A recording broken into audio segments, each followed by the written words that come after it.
राजमहल का जीवन हमेशा से भव्य और शाही रहा है। राजमहल में हर कार्य नियम और अनुशासन के साथ होता था। रानी के महल का कक्ष महल का सबसे भव्य और विलासितापूर्ण स्थान था। वहीं एक दासी जिसका नाम मालती था, हर दिन रानी की सेज को सुंदरता से सजाने का काम करती थी। मालती रानी के लिए रेशमी चादर, सुंदर तकिए और सुगंधित फूलों से सेज को सजाती थी। उसका काम था कि रानी को हर रात ऐसा अनुभव हो जैसे वह स्वर्ग के बिस्तर पर सो रही हो।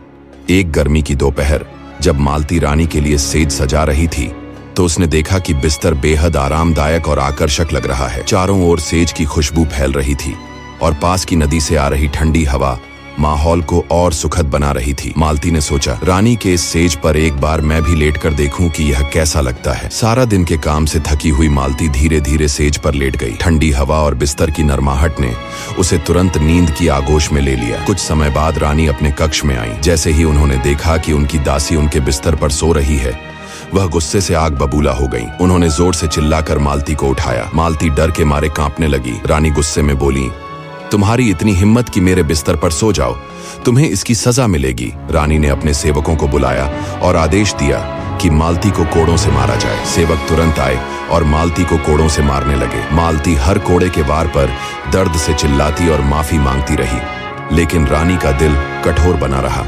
कुछ ही देर बाद जब मालती कोड़े खा रही थी, वह अचानक जोर जोर से हंसने लगी। उसकी हंसी सुनकर रानी को आश्चर्य हुआ। उन्होंने गुस्से में पूछा, तुम हंस क्यों रही हो?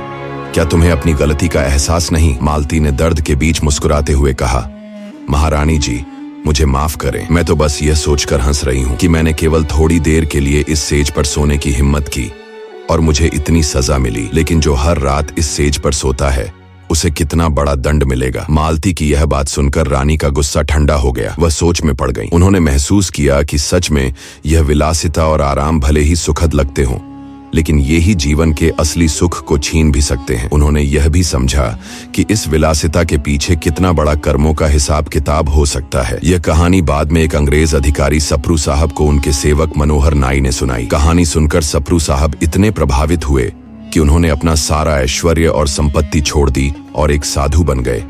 बाद में उन्हें खटखटा बाबा के नाम से जाना गया। विलासिता और ऐशो आराम का जीवन सच्चे सुख की गारंटी नहीं देता। हमें जीवन की असली खुशी विनम्रता, दया और सही कर्मों से मिलती है।